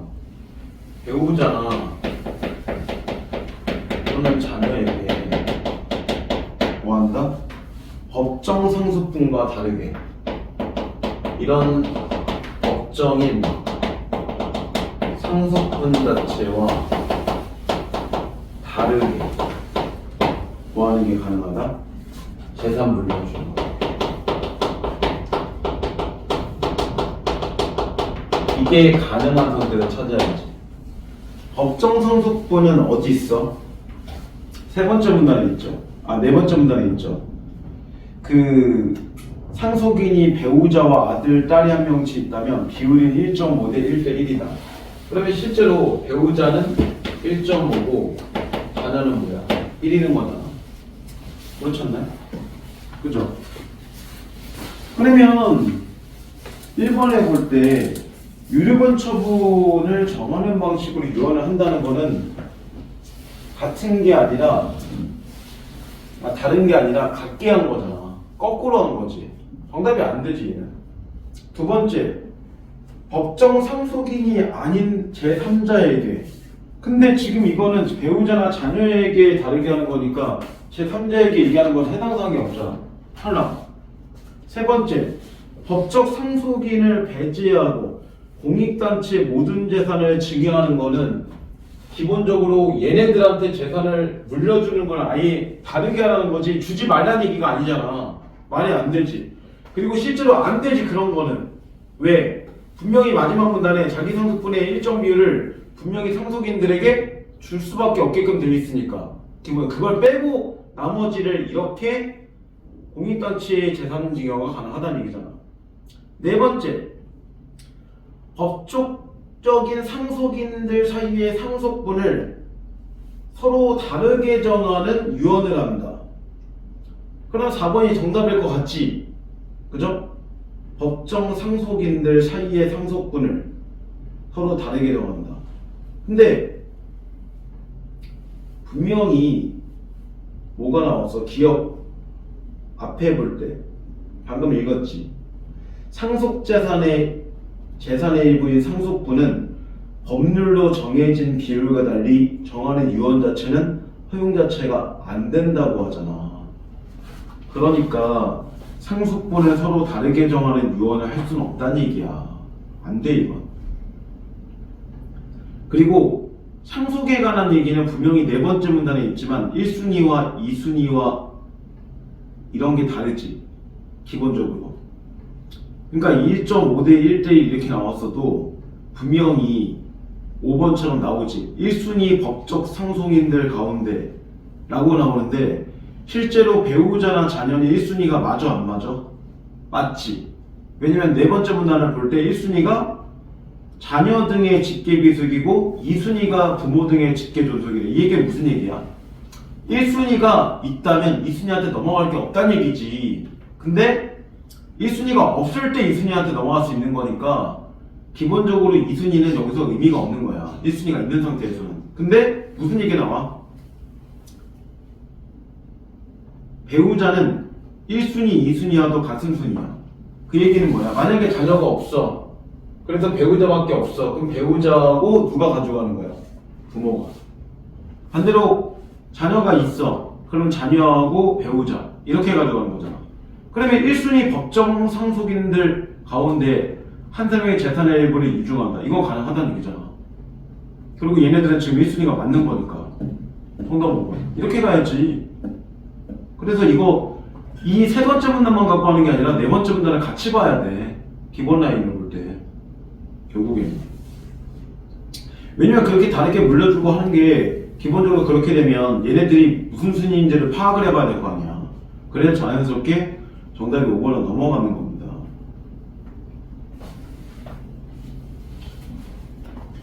자, 17번. 적절하지 않은 거죠? X의 상속인 배우자 아들 A, 딸 B, 전부 E다. 그러면 3명이지. 그러면 지금 X라는 사람 자체가 지금 일단 남편인 거고, 이 남편에게는 이렇게 배우자가 있는 거고, 이 사이에는 이렇게 아들인 A와 딸인 B가 있다는 거잖아. 그러면 이 3명은 전부 다 몇 순위야? 1순위지. 짝다. 그렇잖아요. 그죠? 1순위예요. 그리고 재산으로 14억이 있대. 14억의 재산이 있어요. 라고 나왔죠. 그 밖에 자산 없는 걸로 확인되었다. 그러면 이것만 갖고 생각하면 되는 거야. 유효하게 작성된 X의 자필 유언도 발견되었는데 X가 사망하면 전체 재산의 절반을 공인법인 C에 기부한다는 내용이었다. 그러면 실제로 절반이니까 7억이지. 7억 자체가 지금 뭐 하는 거야? 이 C에 기부한다. 이런 내용이니까 실제로라면 뭐 해야 돼? 유효하게 된 거니까 나머지 7억을 가지고 배우자와 아들, 딸이 나눠 가져야 되는 상황인 거잖아. 처음부터. 그죠? 그럼 1번. 채무가 있대. 그러면 C는 기부받은 재산으로 X의 채무를 물려준 일이 생길 수도 있어요. 왜? 채무도 뭐니까? 재산이니까. 그죠? 그래서 분명히 네 번째 문단 나오죠. 상속은 피상속인이 사망했을 때 그의 재산관계가 포괄적으로 상속인에게 승계되는 것인데 포괄적인 승계라서 자산뿐 아니라 채무도 이전된다고. 빚도 이전될 수 있어요. 그러니까 거부가 가능하다는 거야. 누가 빚을 물려받고 싶어. 2번. X에게 채무가 있다면 공인법인 C는 X의 채무가 있다는 이유를 들어 당연히 거절할 수 있겠지. 이거 아까 1문단에도 나왔잖아. 분명히. 그 다음 세 번째. X에게 채무가 없다면 이제 빚이 없는 거지. 아들과 딸 B가 법정 상속분에 따라 상속받는 재산의 합은 배우자가 상속받는 재산보다 많은 게 정상 아니야? 분명히 지금 뭐였어? 3번은 얘네 둘의 합이잖아. 얘네 둘의 합. 얘만이 아니라 그러니까 얘가 1.5 가져가고 얘가 1을 가져가고 1을 가져간다고 하면 쉽게 가면 현빈아 얼마씩 줘야 돼? 이 산수가 안 돼. 아니 너무 웃기네. 이게 안 돼?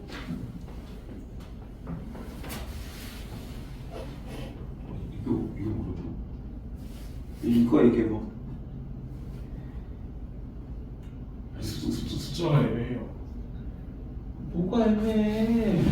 어차피 7억밖에 안 되는데 7억을 가지고 이런 식으로 그냥 남겨한 거잖아. 대략적으로.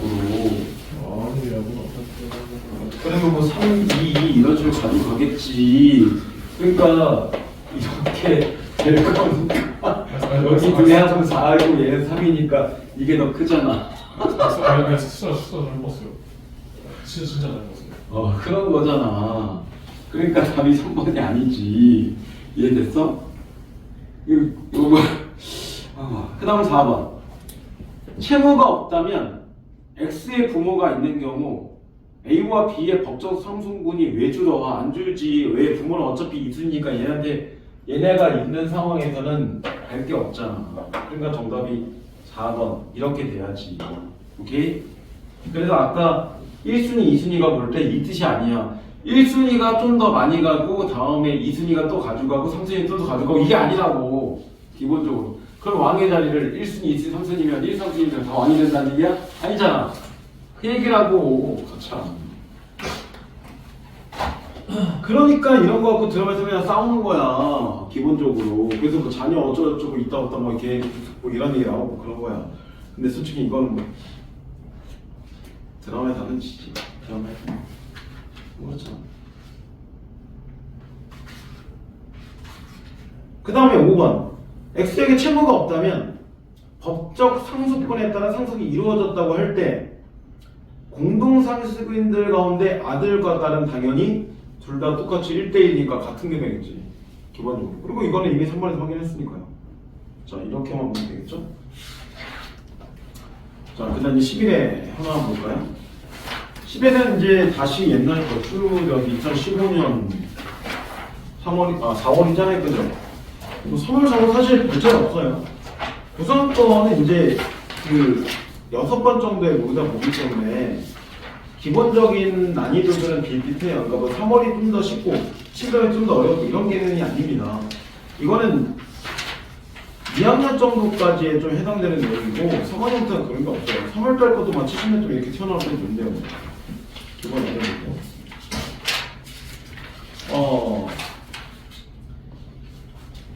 얘는 지금 비형 기준으로 볼 때 뭐 비형에 써있으니까요. 1등급이 95점까지 되게 높아요. 등급컷은 2등급이 90점 2등급도 이제 9점 넘어가죠. 3등급이 84점 4등급이 75점 요 정도 나왔던 물건하고 오답률이 가장 높았던 거는 36번이네요. 네, 그러네요. 네. 36번의 오답률이 가장 높기는 했고요. 그 다음 35번. 이 두 개 오답률이 비슷하네요. 그거 보고. 그 외에는 문법적인 오답률이 높은 게 있어. 15, 16 오답률. 근데 이거는 뭐 원매만 해당되는 얘기고. 그 외에는 오답 높은 게 19번이었습니다. 비문학은요. 자, 그 정도 문제였던 것 같아요. 근데 오답률과 상관없이 그 30부터 34에 되게 생뚱맞게 교전식이 하나 나왔잖아요. 지금부터 나온다는 게. 근데 이게 하나짜리가 아니라 뒤에 보면 만원사답이라 해서 겨우 하나가 더 있는 거랑 마찬가지라서 조금 헷갈릴 수 있고 만원사는 이전에 기출칠 문제 몇 번 나온 적이 있습니다. 얘는 이때 나왔기 또 나중에 또 다시 나올 수도 있어요. 언젠가 한 번. 이거는 조금 눈여겨 볼만한 작품. 그 정도인데 자, 간단한 평을 그 정도 하시고 질문 한번 예술해주세요. 18, 19. 18, 19번.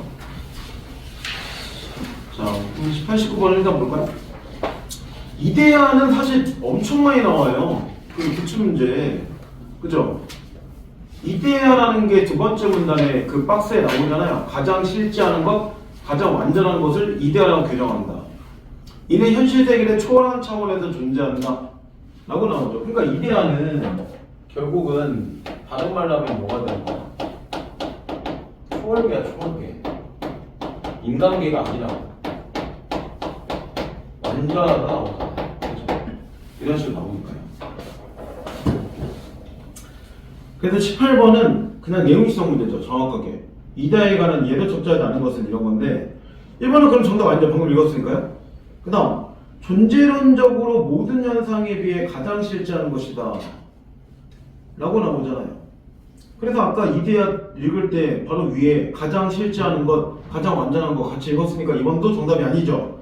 세 번째, 관여에 의한 결과물로 영원불변하다. 근데 현실에 초월했다면 영원불변한 게 맞겠죠. 근데 한번 세 번째 문단을 보세요. 이제 관여에 관한 얘기 세 번째 문단 나옵니까? 자, 플라톤의 현상을 만드는 창조자로 데미오르고스를 설정하고 그 창조자가 외부의 이데아를 보류 삼아 현상을 만든 것으로 보았는데 플라톤의 이 과정을 모방이라고 한다. 이 모방을 통해서 현상은 이데아의 본질을 나누어 갖게 되는데 그런데 현상은 영원불변인 존재인 이데아의 본질을 모방했음에도 불구하고 끊임없이 변화하는 존재이다. 일단 불변한다는 말은 맞네요. 일단 여기까지 볼 때. 이데아 현상의 관계에 대해서 플라톤은 관여 또는 인재라는 개념을 활용해 설명했는데 관여와 인재는 사실상 동일한 의미를 나타내는 개념으로 현상이 이데아의 본질과 유사한 정도를 그냥 관여의 정도라고 얘기하고 현상이 이데아의 본질을 가지고 있는 정도를 인재의 정도라고 얘기한다. 그럼 관여 위에 성견의 결과물이 이데아가 아니네. 그죠? 이 설명대로 한다면 이데아의 본질과 유사한 정도를 그냥 관여라는 설명을 하는 거니까요. 정답 3번 나왔죠? 이렇게 되는 겁니다. 그리고 4번도 맞죠? 현상이 모방 대상이자 현상의 인지의 정도가 결정되는 기준이다. 그래서 현상이 이데아의 본질을 가지고 있는 정도를 인지의 정도라고 얘기한다. 이렇게 되겠으니까요. 그래서 플라톤의 가장 중요한 것은 개개의 현상들의 이데아가 얼마나 관여하는가 또는 이데아가 개개의 현상들 얼마나 인지하는가의 문제이다. 그래서 관여하고 인지의 정도가 그 사물은 당연히 지상계에 있는 거죠. 존재론적이다 동시에 가치론적인 위상을 생각해 볼 수 있다. 이렇게 얘기하죠. 그 다음 5번에 창조자가 취하는 본이다. 창조자가 데미우르고스 나왔으니까요. 아까 읽을 때 세 번째 문단에서. 자 19번 플라톤과 보기의 A에 대해서 보일 수 있는 반응으로 적절한 거예요. 자 A는 라이프인 신가 나오죠. 세상의 창조자인 신을 가장 완주자로 인정한 존재로 보았고 신이 자신의 형상을 담은 존재들을 창조했으며 그 존재들은 신의 형상과는 완전히 같지는 않기 때문에 유한한 존재로 보았다. 그러면 인간은 뭐 한 거야? 유한하다는 거지. 따라서 그에게 신은 모든 사물의 근거로서 무한한 존재이다 라고 나오지. 그러니까 이 입장대로 본다면 뭐가 있는 거야? 신 자체는 완전한 거고 그 다음에 무한한 존재이고 그 다음에 이 자신을 닮은 존재, 즉 얘를 닮은 존재는 말 그대로 제일 중요한 건 뭐야? 닮았다니까 이 닮았다는 거는 완전히 같음의 의미를 갖고 있는 건 아니라는 얘기잖아. 그리고 얘는 뭐야? 유한하다. 이렇게 얘기하는 거지. 비슷하다는 얘기잖아. 원래 비슷하다고 동일하다는 다른 얘기니까. 그러면 1번에 볼 때 A가 신의 창조한 존재를 설명하면서 언급한 유한성은 플라톤의 덜 존재하는 의미를 하는 것이다. 근데 덜 존재한다는 게 뭘 얘기하는 거야? 이 문단 마지막에 나오지. 반대로 세계에 존재하는 만물인 현상은 이다에 비해서 존재가 덜한다. 그러면 유한성이라는 건 언젠가 사라진다는 거를 얘기하는 거니까, 그죠? 덜 존재한다는 거하고 다른 얘기잖아. 덜 존재하는 건 지금 존재하지 않는다는 얘기잖아, 그냥. 이거 되게 같은 의미야. 근데 유한성이라는 건 지금 있긴 있다는 얘기니까 다른 말이죠, 두 개는. 적절할 수가 없지. 그럴까? 그렇게 보면 될까? 잘 봐봐. 분명히 이 문단에서 이렇게 나오잖아. 현상은 이데아에 비해서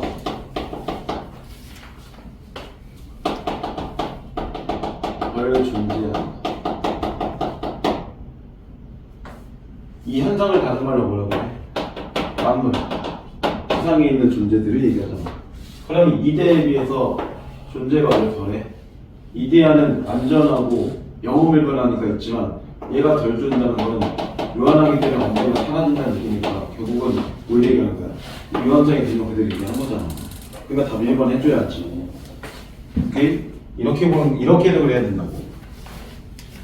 그럼 2번 A가 말한 신은 다른 존재들을 창조할 때 자기 외부 현상을 본을 삼았다면서 데미우르고스와 동일하다고 얘기할 수 있다. A가 말한 신, 다른 존재들을 창조할 때 자기 외부의 형상을 본을 삼았다. 그 점에서 데미우르고스와 동일하다? 근데 세 번째 문단에서 얘기하는 데미우르고스를 설정하고 그 창조자가 외부의 이데아를 본삼아 현상을 만드는 것을 보았다 라고 나오지. 그러면 외부의 형상을 그대로 본다는 거는 뭐만 얘기한 거야? 배미으로 볼 수밖에 없는데 여기 대놓고 아예 그 외부의 이데아를 본삼았다고 얘기하고 보기에서는 자신의 형상을 닮은 존재들을 창조했다 나오니까 이건 외부의 형상을 본삼았다는 게 아니잖아. 안 맞아 지점이. 그러니까 이번에 안 되지. 세 번째, 플라톤과 A는 모두 창조자와 존재들 간의 닮은 정도에 주목하고 있다. A 어디 봐서 닮은 정도에 주목해? 그런 얘기 하지도 않는데 이 짧은 얘기에서 플라톤은 맞을 수도 있어. 하지만 여기서 안 맞죠. 그 다음 네 번째, 플라톤은 창조자를 끊임없이 변화하는 무한한 존재로 보았다.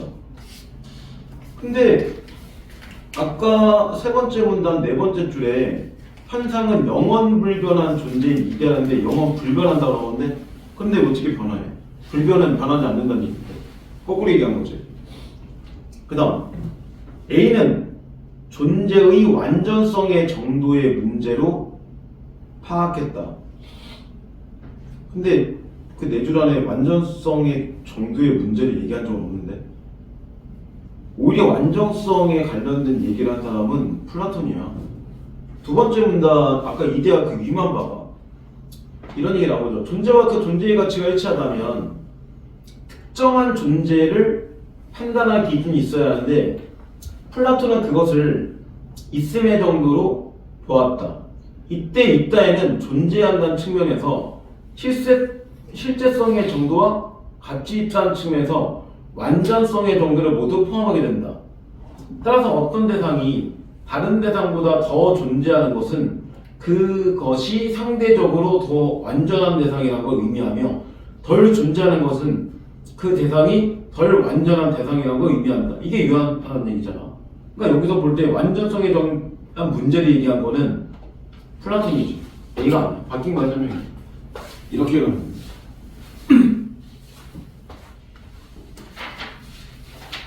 자, 혹시 뭐 또 볼 거 있나?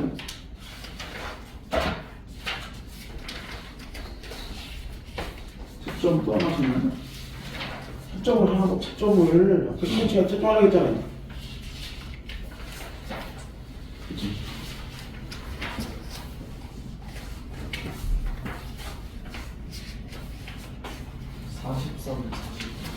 (43, 42) 43, 45. 자, 맨 마지막 거 한번 봐볼까요, 그러면? 자, 이거는 사실 뭐 45번 보기를 보나 안 보나 별 차이가 없죠. 그래서 설명 뭐 크게 해주는 게 아니기 때문에. 자, 43번 같은 경우는 표현상에 관련된 문제인데 1번, 2번, 3번, 4번 찾을 수가 없어요. 전체적으로 가만 봐도. 근데 5번에 의인화를 통해서 형성하고 있다. 그래 의인화를 찾아야죠. 우리. 자, 두 번째 안에 이런 말 나오죠. 가해석.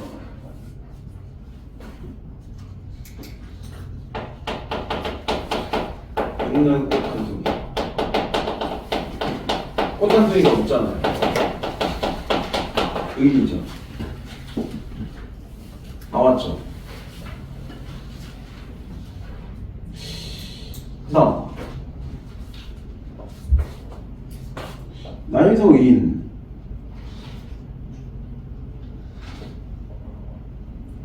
나에서 의인은 3년에 보면 이런 거 나오잖아.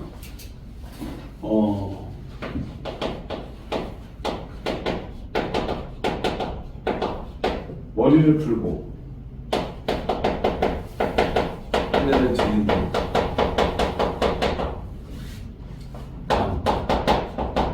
그럼 나무가 머리가 있잖아요. 산업처럼 변했죠. 의 정답 5번 이렇게 된 거예요. 그죠? 그리고 이미지가 되는 게 맞지. 왜?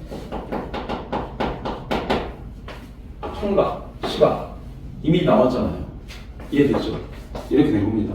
그래서 그 이미지 대신에 감각이라고 써도 되는 얘기죠. 항상 얘기했지. 이 세 개는 같은 개념이라고. 시험에서 보면 이미지, 심장, 감각 이 세 개는 다 같은 말이에요. 실제적으로. 자, 그 다음 45번. 적절하지 않은 겁니다. 자, 보기 나오죠. 일반적으로 시의 소재가 되는 대상들은 화자에게 깨달음 줄 수도 있고 특정 의미로 인식되거나 화자의 정서를 불러일으킬 수도 있다. 이를 바탕 화자는 3회 지향적으로 제시하거나 실현에 대한 대응 방식을 모색하는 등의 3에 대한 태도를 드러내기도 한다. 한번 시를 그냥 쭉 한번 읽어보면 볼게요. 뭘 얘기하는 정도는 봐야 되니까. 이게 그리고 시향적인 이 문제를 얘기한 거죠. 자, 꽃 사이의 타원을 설명하여 고이 돌아가는 해바라기처럼 비유적이죠. 높고 아름다운 하늘을 받들어 그 속에 맑은 넋을 살게 하자. 이게 이 사람의 핵심적 말일 수도 있어요. 나 맑은 넋 살고 싶어. 이게 결국은 말하고자 하는 거잖아요. 가시밭길을 넘어, 그럼 시련을 넘어 그윽히 웃는 한 송이 꽃은, 그럼 얘는 의지를 가진 거죠. 눈물의 이슬을 받아 핀다고 하노니 깊고 거룩한 세상을 우러르기에 삶과 육심의 괴로움도 얘는 뭐한다? 잘 이겨낸다. 이런 얘기잖아요. 자, 괴로움의 진짓 웃을 날이면 슬픔도 오히려 아름다운 것이 역설이죠. 고난을 사랑한 이에게만은 마음나라의 빛은 떠오른다. 그러면 결국 뭐 한다는 거야? 고난 자체를 사랑하는 게 진짜 고난 사랑하는 게 아니라 이런 고난을 받아들이고 이기는 자에게는 언젠가는 빛이 올 것이다. 이런 얘기잖아요. 그 다음 푸른 하늘로 항시 날아오르는 노구르지리 같이, 그럼 이건 세겠죠. 맑고 아름다운 하늘을 받들어 그 속에 높은 넋을 살게 한다. 그래서 결국은 맑고 아름다운 세계를 가지고 싶다. 뭐 이런 얘기를 하는 거죠. 자, 그 다음 이제 폭풍. 폭풍을 지나가기를 기다리는 것은 옳지 않다. 폭풍을 두려워하며 폭풍을 바라보는 일은 더욱 옳지 않다. 스스로 폭풍이 되어 머리를 풀고 하늘을 뒤흔드는 저 한 그루 나무를 보라. 스스로 폭풍이 되어 폭풍 속을 날아르는 저 한 마리 새를 보라. 근데 이게 얘네들이 진짜 폭풍이 됐다는 뜻이야? 아니잖아. 이겨내는 거지. 은사시 나뭇잎 사이로 폭풍이 휘몰아치는 밤이 깊어갈지라도 폭풍을 지나가기를 기다리는 옳지 않다. 폭풍이 지나간 들녘에 핀 한 송이 꽃이 되기를 기다리는 더 옳지 않다. 그 옳지 않다는 거 이거 하지 말라는 거잖아. 그치? 지나가기를 기다리지 말고 뭐 하라는 거야? 이겨내! 받아들여! 이거잖아. 결국 누구처럼? 나무나 새처럼. 그러니까 나무나 새가 이상하면 뭐가 되는 거야? 이게 화자의 지향점이 되는 거지. 어떻게 폭풍 이게 아니라 와. 나 이겨낼 거니까 마셔. 뭐 이런 거라고. 뭐야. 그래서 지금 보기에 나오죠. 일반적으로 시의 소재가 되는 대상들은 화자의 깨달음 줄 수 있고 특정 의미로 인식되거나 화자의 정서를 불리킬 수 있는데 이를 바탕으로 화자는 3의 지향점을 제시하거나 신원에 대한 대응 방식을 모색하는 등의 3의 태도를 들어야 된다. 이 중에 하나만 얘기지. 이걸 어떻게 다 얘기해. 물론 다일 수도 있고 일부일 수도 있겠지만 1번에 높고 아름다운 하늘. 그럼 자기가 추구하는 세계가 맞지. 맑은 넋도 화자가 추구하는 게 맞지. 두 번째, 그리고 아름다운 거를 당연히 추구하는 게 정상 아니야? 그럼 누가 추구한 거를 추구해. 높은 건 모른다고 쳐도. 그 다음 한 송이의 꽃은 화자에게 육신의 괴로움을 감노한 존재로 인식되는 대상이다. 그렇지. 얘 꽃이 이연해 볼 때 분명히 뭐였어? 가시밭길 넘었잖아. 그리고 상가 육신의 괴로움도 달게 받고 있는 게 꽃이잖아. 내가 아니라. 그러니까 화자가 볼 때 꽃은 뭐 한 거야? 힘듦을 이겨낸 존재가 맞는 거지. 인내하는 존재가 맞는 거고. 세 번째, 노고지리는 화자에게 높은 세계를 지향한다는 깨달음을 주고 있다. 왜? 얘는 위로 날아오르는 거니까.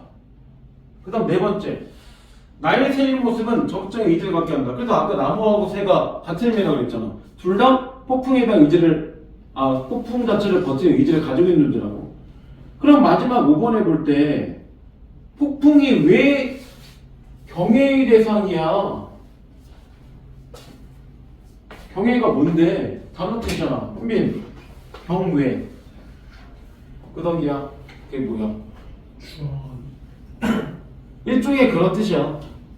경애라는 게 두렵지만 공경할 대상이라는 뜻이야. 근데 폭풍을 내가 왜 공경해 여기서? 폭풍은 공경할 대상이 아니라 두 가지지. 무서운 존재, 그 다음 이겨내야 되는 존재, 이런 거잖아. 그러니까 이건 단어 문제야, 그냥. 정답 5번. 이렇게 나온 거죠. 이해됐죠? 에이, 너 질문하고 있어? 눈치를 봐. 때려. 그렇지. 지금 할 때마다 1분씩 안 되니까. 1분씩 할 때마다 2분씩 안 되니까. 어떻게 생각해? 이때만 좀 찍어줘.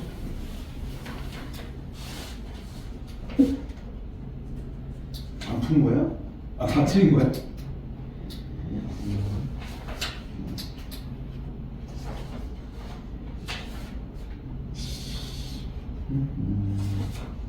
뭔가 공유가 못하는데 대충 그렇게